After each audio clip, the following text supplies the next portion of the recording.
Hello tout le monde, ici Laure, on se retrouve pour une nouvelle interview sur ma chaîne YouTube. Ça faisait assez longtemps, mais bon, qui dit victoire aux EU Master dit que j'étais obligée d'embêter Monsieur Cabochard après la victoire de Carmine la semaine dernière. Cabo, merci beaucoup. Ça fait longtemps qu'on n'a pas fait Et ouais, mais je d'interview t'en dois ensemble. une depuis un moment, donc c'est Grave. normal, écoute, de faire une petite interview, puis là, ouais, c'est l'occasion, après la victoire des UM, donc c'est Ouais, cool. bah petite remise en contexte, du coup, je t'avais demandé une interview il y a quelques semaines et tu m'avais dit ouais, ça sera peut-être plus intéressant si on fait ça après la victoire des EUM ou après les EU Masters en tout cas. Donc bon voilà, autant célébrer la victoire. Franchement, c'était un week-end super cool à suivre. Vous nous avez fait peur, honnêtement. Moi, j'étais du côté du studio à Berlin, mais vous nous avez fait un peu peur. BO au final qui se solde par une victoire, première victoire back-to-back d'une région, donc du coup qui était donnée par la Carmine. Bah raconte-moi le BO, tiens. Comment tu l'as vécu, toi, de ton côté Ouais, alors, Est-ce que t'as eu peur du reverse sweep, déjà? bah non, c'est un truc dont je parlais justement avec les autres teammates après, on n'a pas vraiment ressenti, quel que soit même le BO contre Big, tu vois, le fait d'être en 2-2 ou même contre Vita, je pense qu'on n'a pas eu cette frayeur. Et pour parler du BO, bah, je pense déjà on était un peu surpris de ne pas rencontrer Misfits. Moi, je l'avais parlé en interview contre OTP. Je pense qu'ils ont un peu pris Fnatic à la légère. Et peut-être nous, c'est quelque chose aussi qu'on s'est mis à faire après le 2-0. En fait, on fait une première draft, on gagne alors qu'on fait des erreurs. On refait la même après, donc on se dit, les mecs, enfin, pour nous, c'était très clair que la draft numéro 1 et la draft numéro 2, elles étaient clairement de notre faveur. On voyait les teamfights, c'était vraiment très. Enfin, ça enchaînait, c'était très fluide. Ils n'arrivaient pas à mettre trop de pression dans early game pour Snowball avec leur Ouais. TF. Donc le fait qu'ils rejouent la même compo, alors enfin, sur la première game, même malgré nos erreurs, ils gagnaient pas, on s'est dit, bah en fait, peut-être un peu dans la poche trop vite. Et on a ressenti une pression assez bizarrement en 2-0, et une pression qui est tombée en 2-2, tu vois. Donc je sais pas vraiment comment l'expliquer, mais ouais, peut-être le fait de repenser au back-to-back, et du coup, on a eu de moins bonnes games du tournoi, sûrement les games 3 et 4. Mais après, on s'est repris en main en game 5, donc ouais, c'est Mm. vrai que c'est toujours une fierté de pouvoir performer quand il faut. Ouais, de ouf. Ouais, la Game 5, elle était chirurgicale, vraiment. Elle était pas similaire au reste du BO, tu vois. C'est ça que j'ai trouvé intéressant. Et c'est intéressant que tu mentionnes le fait, ouais, voilà, de performer sous la pression. Tu trouves que ça vous a aidé, justement, que vous avez été plus en cohésion, plus fort quand vous étiez au pied du mur et qu'il restait que cette dernière game? Ouais, mais je pense que ça remonte au BO contre Vita. Au final, c'est Ouais. là que notre bootcamp a commencé, notre troisième. Le bootcamp précédent, on n'avait pas bâti avec nous. Là, c'est vrai que les conditions étaient vraiment optimales, que ce soit en termes de nourriture, de logement chez Géo. Enfin, vraiment, on avait la totale. Donc, bah, on commence sur ce BO en 2-3, on fait la remontada. Et après, c'est vrai que c'était beaucoup plus fluide pour attaquer tous les autres BO, parce qu'on Mm. on avait tous en tête cette de 0-2 into 3-2 qui était plutôt fluide, tu vois. Ça n'y avait pas non plus énormément de Ok. pression à ce moment-là. Donc, je pense que ça nous a beaucoup aidé, ouais. Bon, bah écoute, en tout cas, c'était une très belle victoire. C'était très agréable à suivre. Ouais, Bravo, on aurait pu encore une souhaiter le fois. 3. Mais c'est vrai que bah, je pense pour les games 3 et 4 aussi, en fait, ils ont sorti nos champions par rapport aux Ouais. games 1 et 2, mais ils sont restés sur les leurs, sur le TF, GP et tout, des champions qu'ils maîtrisaient pas mal. Et je pense que ça a dû nous freiner aussi, le fait qu'ils aient autant de globaux, et bah, on s'est mis à un peu moins jouer, donc ouais, on l'a vu quand on l'a retiré à la game 5, tout de suite on a réussi à voilà, enchaîner. Ouais, vous avez identifié les bonnes choses, hein. J'ai vu qu'il y a pas mal de gens sur les réseaux sociaux qui étaient là, ah, bannez Vigo, c'est la clé du problème. Mais bon, voilà, vous savez mieux que vous ce qui pose problème. Je déteste ce champion, au passage. Je trouve qu'il. Ouais, Viego, C'est ça fait des dingueries tout au long du split, hein. On a vu Skills, on a vu Inspired, genre, je pense que c'est un champion avec une capacité de snowball qui est insane. de ouf. Le fait de pouvoir prendre un corps et après d'enchaîner un V3 ou un V4, on le voit beaucoup en scrim, on le voit en solo queue et c'est même arrivé en compétition. Ouais. Des mécaniques particulières qu'invente Riot Games en ce moment. Je pense que Mhm. ça doit être bizarre pour vous en tant que pro player de devoir composer avec des trucs comme ça, des trucs comme Action qui cassent Bah, un petit toi peu le aussi, jeu. c'est challengeant, quoi, parce que Ouais. tout ce split, ça a été du Gwen, Viego, Lee Sin. Moi, que j'ai beaucoup de Horn, Sion et tout, le split d'avant, c'est vrai que ça te repousse te repousser tes limites à chaque fois, quoi, et te redonner au jeu, rejouer beaucoup, parce que c'est des champions que t'as besoin de jouer énormément, forcément, t'as besoin de connaître les limites, et c'est quelque chose qui est, moi, je trouve intéressant. Après, c'est vrai que vouloir découvrir de nouvelles mécaniques, ça va forcément pousser à avoir des trucs ultra OP. C'est Voilà. clair. C'est clair. Petit mot sur la méta, je sais que les gens t'ont beaucoup posé cette question, forcément, vu qu'il y avait beaucoup de Lee sur la top lane au moment où t'es revenu. T'en as pensé quoi, tiens, de la méta top lane sur ces derniers mois en compétition? Euh, Ben, moi, ça m'a pas mal plu, en fait. C'est aussi le fait de pouvoir jouer des champions très early game. J'en parlais dans une interview avec PTP. Je pense que le rôle de la top lane, ça va être d'essayer de contester un peu l'arrivée en early avec des pics early. On voyait genre, je sais pas, nous on faisait beaucoup à base de Renekton ou de Olaf ou de choses comme ça en fait pour essayer de donner la possibilité au jungle de vraiment pouvoir soit double scuttle, soit impacter Mhm. tout l'early game. Et ensuite, vu que t'as la prio, ça va se ressentir sur des TP bots. C'est pour ça que moi j'avais vu, enfin j'ai découvert ça après les finales, mais j'ai un gros forward percentage et je pense que c'est ça aussi qui peut permettre à la bot lane des fois de jouer plus aggro. En fait, le fait de rendre disponible avec la TP, quelque chose que moi je faisais pas forcément beaucoup avant. Je jouais plus pour ma lane et qu'on s'est mis à développer depuis les premières semaines du bootcamp et qui a pu faire la différence. Parce qu'on l'a vu aussi de notre bot lane quand elle était Ouais. devant, voilà, elle faisait des miracles. Les Game 5 souvent on jouait pour elle et elle a réussi vraiment très bien snowball. Donc c'est bien aussi d'avoir un peu pu switch cette idée de, à un moment, on était surtout vers le début des U-Masters, c'était ok, on va mettre Cabot devant et après on va voir ce que ça donne. Et au fur et à mesure des U-Masters, justement, transitionner et pouvoir s'adapter un peu à ce style-là. Ouais, ouais, bah c'est ce qui était cool avec l'équipe, hein, au final, c'est que tu pouvais vraiment jouer sur plusieurs forces, tantôt second, tantôt la bot lane, toi aussi. Et je trouve ça cool en vrai pour ton retour qu'on ait vu un jeu qui te permettait de briller à ton plein potentiel. Cabo, ça fait très plaisir de te revoir sur ce Summer Split. Reparle-moi un peu de ton retour, tiens, comment est-ce que ça s'est fait avec Carmine? Est-ce que c'est eux qui sont allés te chercher? Comment est-ce que tu t'es retrouvé en tant que top laner de Ouais, Carmine après le départ ben, d'Adam? je pense qu'eux, ils ont entendu justement que Fnatic était intéressé par Adam. Moi, ils m'ont dit que voilà, j'étais celui auquel ils ont pensé en premier. C'est vrai que moi, j'étais juste en train de faire des solo queues chez moi. J'avais pris 3 mois un peu de repos où j'avais fait un peu de stream, mais bon, pas tant que ça. Et bah, c'était un peu surprenant d'un côté, parce que c'est vrai qu'il n'y a pas eu énormément d'autres offres. Il y avait eu quelques off bottom LEC en fin de split, mais forcément, avec sûrement mon moins bon split en 2020, je m'attendais pas à avoir autant d'offres. Et bah, après, le fait de rejoindre l'équipe, ça a matché super vite, super bien. On a commencé par un bootcamp direct. Le fait que les joueurs ne soient pas rencontrés avant, même s'ils étaient ensemble depuis 6 mois, ça nous a permis, je pense, de créer une cohésion tous ensemble. Et ouais, c'est fou en 6 mois, vraiment, parce qu'on je m'entends vraiment super bien avec tous. Et je pense aussi, on a tous eu envie de faire encore plus d'efforts du fait de vouloir percer en ERL après des années moins bonnes avant. Donc je pense que ça s'est vraiment ressenti dans tout ce collectif. Tout le monde a fait énormément d'efforts et c'est super que ça paye finalement avec ces victoires aux UL. Ça me fait toujours un peu sourire quand les joueurs, la communauté, tout le monde dit que K-Corp, c'est un peu l'équipe de la deuxième chance, entre guillemets, parce que vous êtes tous pratiquement, à part Adam évidemment à l'époque, mais des joueurs qui avaient déjà eu votre expérience, et tu le disais tout à l'heure, ouais, bah ouais, sortir de 2020, j'imagine que c'était pas évident pour toi. Elle s'est passée comment, tiens, cette off-season entre 2020 et 2021? Parce qu'évidemment, on te revoit pas jouer au Spring, de ce que tu me disais, t'as eu des offres LEC. Pourquoi est-ce que tu t'es Ah, des retrouvé à offres faire... LEC, non, c'était Ok. tu vois, j'ai eu vraiment du bottom LEC et c'est pas vraiment quelque chose où je vous avais non plus envie de m'enterrer. Donc, Ouais, c'est un choix que t'as fait. Tu t'es dit, je préfère dire non et pas jouer plutôt qu'aller chez ces équipes-là.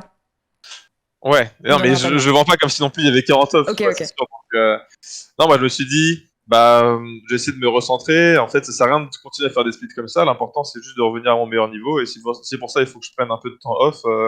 Moi, je sais que j'ai ça en moi pour revenir. Donc, ça ne dépend que de moi. Je pense clairement pas qu'à 24 ans, tu vois, je suis mécaniquement trop vieux ou quoi. Donc ça, je pense que c'était juste, voilà, faire un travail sur moi.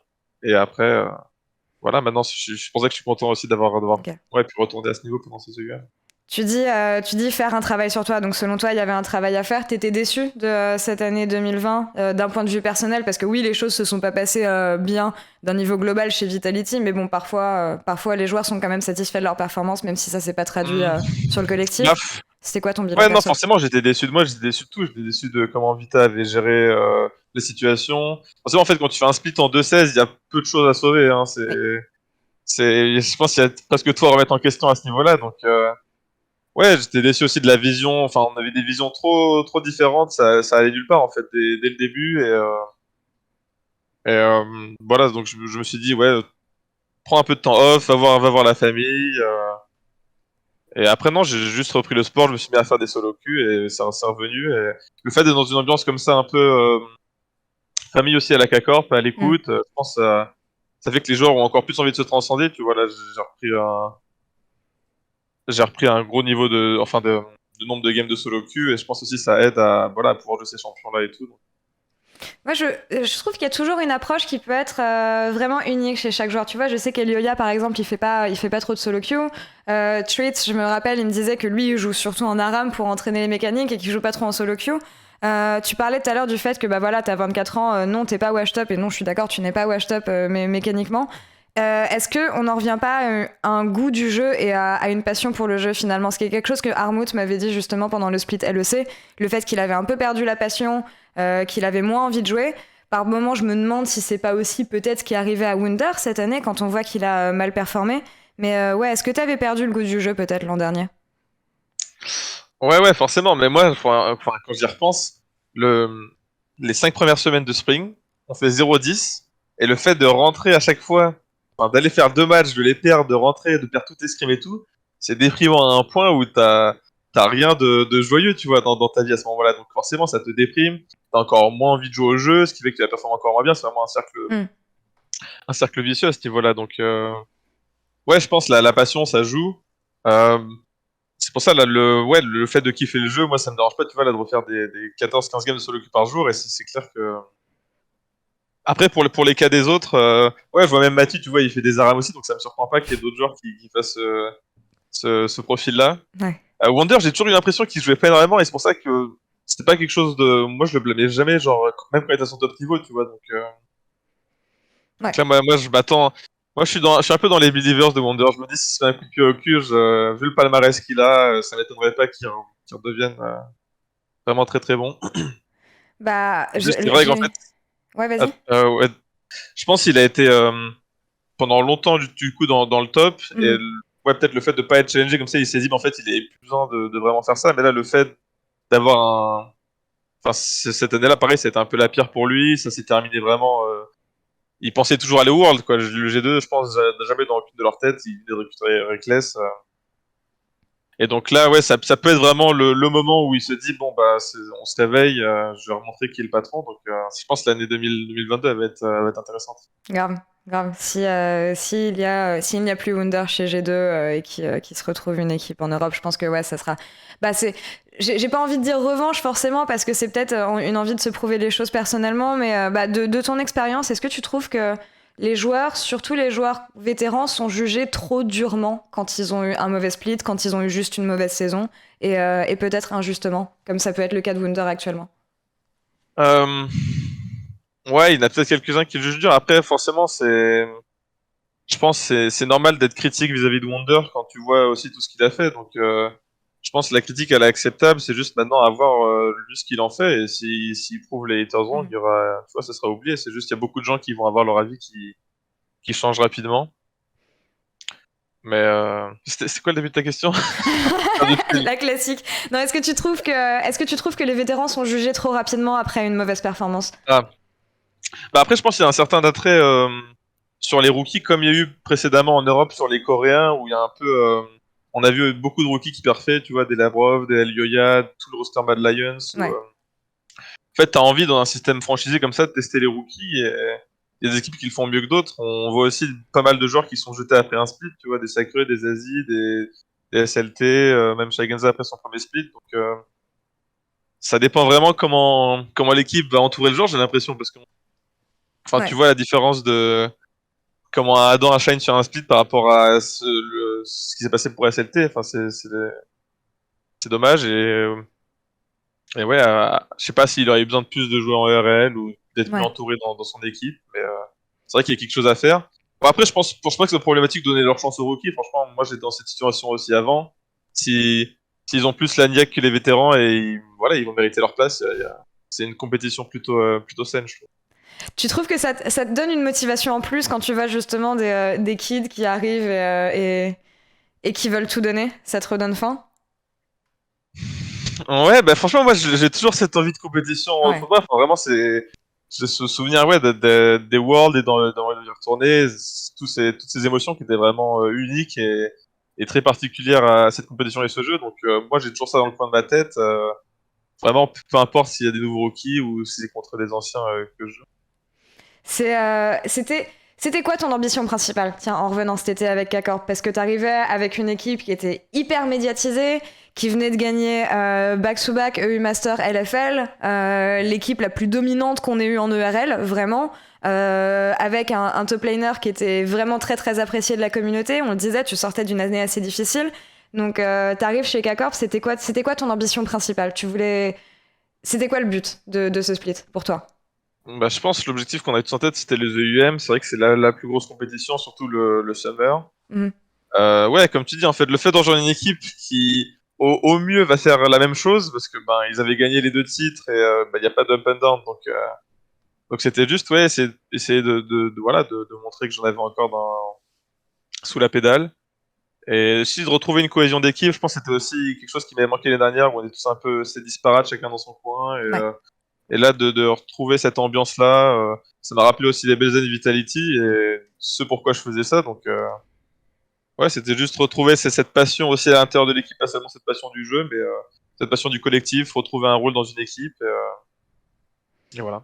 On en a pas trop parlé, mais évidemment, Cabochard, pour moi, c'est Vitality Cabochard. Effectivement, t'as été chez Gambit, mais t'as quand même passé la majeure partie de ta carrière, en tout cas en LEC, chez Vitality. Dans ma tête, c'est un petit peu comme une grosse rupture, tu vois, après 10 ans, genre quand tu quittes ton premier amour. Tu l'as vécu comment, toi, justement, le fait de te détacher de cette structure qui était emblématique et vraiment associée à ton nom, finalement? Ouais, bon, on avait fait 2 bons splits. Je pense qu'ils avaient aussi envie de changer quelque chose. Je pense qu'il y a eu beaucoup d'erreurs de management de la part de Vitality au cours de ces 2 dernières années, en termes de la direction qu'ils ont voulu prendre, des joueurs qu'ils ont recrutés, même de l'ambiance générale. Moi, je m'y retrouvais vraiment plus Ouais. dans le Vitality d'avant non plus. Donc, moi, je trouve que j'ai adoré les années que j'ai passées chez Vitality, mais à la fin, je me reconnaissais plus dans ce que la structure voulait faire non plus. Donc, vis-à-vis de ça, bah, je pense, eux, ça leur a semblé naturel de pas renouveler avec moi. Et moi, je me suis dit, bah, pareil, en fait, c'est plus ça. Ouais. Voilà, on est passé à autre chose et maintenant, bah, on a pu quand même les jouer en ERL, donc ça m'a fait un petit plaisir quand même. C'était des bonnes games, c'était sympa. C'était aussi ça qui est sympa dans la compétition LFL, en fait, de retrouver autant de joueurs avec qui j'avais joué avant, des Sylvac, des Joko, des Skins, des Jack Troll, De ouf. donc c'était cool. Beaucoup d'anciens Vitality, au final. J'ai l'impression Ouais. dans cette ELFL. C'est assez stylé. C'est quoi la suite maintenant pour toi? Parce que j'avais Syncroft en interview l'autre jour qui me disait évidemment que le but c'était de retourner en LEC. Quand tu vois le split que tu as réussi à faire, on peut parler de rédemption, même si c'est une narrative un peu classique, mais oui, effectivement, t'as réussi à montrer aux haters que tu étais encore là. C'est quoi la suite pour toi l'an prochain? Quelles sont tes ambitions principales? Qu'est-ce que tu veux faire? Enfin, moi, ouais, je l'ai pas caché, le but c'est de retourner au World. Après, ça me plaît aussi énormément de créer une histoire avec une équipe, comme on a pu le faire avec Vita, tu vois, comme on est en train de faire avec Carmine. Je trouve que c'est quelque chose de beau d'être attaché à un club comme ça et d'être loyal. Moi, ça m'a toujours fait plaisir. Maintenant, c'est vrai que bah, on attend un peu là, tu vois, c'est la période de transition avant le mercato, donc on va attendre de voir. Là, je continue, je fais des solo queues, on essaie de jouer les joueurs des Worlds et ça va être intéressant aussi toute la compétition des Worlds tout le mois prochain. Ouais. Voilà, faire un peu de streaming et ensuite, je pense qu'on sera plus setup d'ici un mois sur la suite. Petit mot sur les Worlds quand même. Les joueurs arrivent en Europe, donc évidemment tu vas pouvoir croiser ces joueurs-là en solo queue, j'espère. T'as des espoirs pour l'Europe au World? Un favori? Qu'on en parle un petit peu? Ouais, moi, j'aimerais bien être derrière. Enfin, je suis derrière le train Mad Lions, moi, mais C'est un peu le seul, j'ai je les l'impression. vois en top 4. Le voir gagnant, je pense, on espère toujours avoir une équipe, tu vois, des élus qui gagnent. Je pense un top 4, un top 2, ça serait vraiment déjà très beau. Et sinon, après, moi, je vois la Chine, je suis pas dans le Damwon Hype Train, peut-être à tort, mais j'ai envie que ça soit la Chine ou l'Europe qui reviennent au niveau. Ok, J'en ai marre de la Corée, donc. ok. Ça, moi, je suis de l'autre côté, quoi. Je préfère voir la Corée gagner. Ah ouais? Si c'est pas l'Europe, ouais, je préfère voir la Corée gagner. C'est quoi ton avis d'ailleurs sur le niveau de la top lane en Europe de façon générale? On parlait de Wunder tout à l'heure. Je pense que Wunder, c'est peut-être le top laner le plus. Qui a été en tout cas capable de challenger le plus les top laners chinois et coréens ces dernières années. Effectivement, on peut débattre du fait qu'il y avait Bwipo aussi à ce niveau-là, mais bon, je trouve que Wunder était vraiment au-dessus. Ouais. J'ai pas la sensation qu'on ait vraiment un joueur du calibre de Wunder aujourd'hui, ou vraiment sans manquer de respect à Adam ou quoi, ou à Odo Amné, hein, ils feront ce qu'ils peuvent et je pense que c'est des joueurs qui peuvent tenir, mais j'ai pas l'impression de voir cette flamme qu'on voyait avec Wunder. Tu trouves qu'on a un bon niveau de top lane en Europe actuellement, ou quel est ton avis là-dessus sur les joueurs qu'on a, les joueurs qui sont arrivés, Armut, tout ce genre de personnes? Bah, je pense déjà d'un côté, la domination que G2 a eue sur l'Europe les années précédentes, elle est pas encore répétée, je pense, même si Mad a gagné 2 splits. Et elle était aussi due au fait que Wonder dominait énormément, tu vois, quelque chose que Armut va être très performant dans la teamfight et tout, mais c'est pas le même style de jeu, ça va pas être le mec qui se tombe sa lane, met 30 CS, prend la tour et tout. Donc le fait de pas sentir le jeu de cette manière-là, je pense, ça impacte aussi sur la vision qu'on a de la top lane. Après, pour Adam et Armut, tu vois, c'est vrai que c'était un peu fulgurance leur ascension au final, parce qu'ils ont rejoint la LEC il y a un an, donc ça peut être un World de test et ensuite, tu vois, prendre leur temps. C'est vrai que Wonder, sa première année, il était chez Splice, tu vois, c'est pas non plus des Ouais. Worlds de ouf qu'il a fait, donc je pense que c'est ok de leur laisser un peu de temps.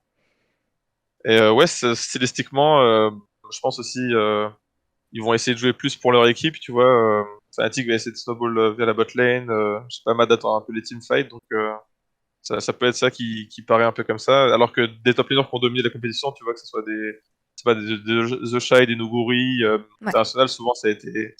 Eux, ils vont stomp leur lane, et ensuite on va voir les répercussions. Donc Ouais. voilà, à voir. Après, je sais pas si la méta va changer, c'est vrai qu'on voit beaucoup de Kiana, de Z, de Lucian Bot, donc est-ce que ça va tout chambouler pour les Worlds? Est-ce que Riot on fait le patch de trop? On verra bientôt. Riot qui fait n'importe quoi dans la jungle avant les Worlds. Name more iconic duo. Je pense que ça va être sympa. On a l'air de voir des horreurs là en ce moment, vraiment. Mais ça fait des Ça matchs change intéressants. beaucoup, ouais. T'as un groupe préféré de tous les groupes qu'il y a? Ouais, attends, du coup, groupe 1, Groupe on attend A, quoi? Ça va être C9 qui va les FPX, rejoindre? Damwon, Rogue. Groupe B, c'est celui où t'as T1 et EDG. Groupe C, c'est celui de Fnatic et RNG. Groupe D, c'est celui de Mad Lions. Je pense que le groupe C va être intéressant à suivre. Surtout, c'est vrai que, bah, au vu des draws, on a envie de se dire que Mad et Fnatic ont eu un bon tirage et Ouais. Rogue, pas un bon. Moi, j'étais dans la situation de Rogue, donc c'est Oui, aussi, je pense, le moment qui peut te pousser à faire vraiment des étincelles. Donc, franchement, ça va être des groupes intéressants. Je pense, ouais, groupe A et groupe C, ça va être les deux groupes que je vais regarder avec le plus d'attention.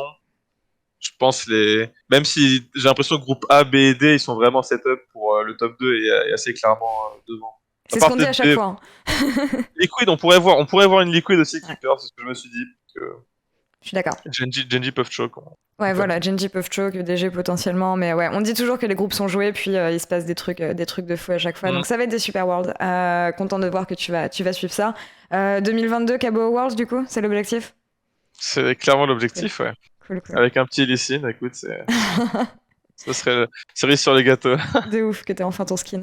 Bon, bah écoute, je vais pas te prendre plus de ton temps, Cabo. Merci beaucoup d'avoir pris le temps de discuter. Est-ce qu'il y a un truc que tu veux rajouter, dire aux fans? Est-ce que t'as un truc que tu as sur le cœur que tu veux partager avant qu'on se quitte? Bah, toujours la même chose, ouais, c'est le soutien à cœur, je pense qu'il a aussi été pour beaucoup que les joueurs se la donnent autant. C'est vrai moi, j'ai jamais été supporté autant par une équipe, surtout, tu vois, en ERL. Enfin, c'est fou de voir le rayonnement K-Corp et je pense que c'est que le début, quoi. Quand on voit aussi les pertes qu'ils sont capables de faire sur Rocket League et tout, Mm. je pense que ça va être, c'est vraiment un très bon signe pour l'avenir. Et voilà, bah, je suis content de ce qu'on a réussi à faire et on va encore, voilà, se la donner encore plus pour Monaco et finir en beauté contre les Suisses. Très bien. Eh ben écoute, très contente, encore une fois, de te revoir sur la scène compétitive, Cabo, et à de nombreuses années encore. Effectivement, t'as que Mhm. 24 ans. C'était la fin d'un chapitre, pas celle d'une histoire. Écoute, je vais te laisser tranquille. Merci beaucoup d'avoir pris le temps de discuter. On te verra à Monaco. On se reparlera pendant l'off-season. On verra ce qui se passe pour toi. Et ouais, repose-toi bien d'ici là. À très bientôt.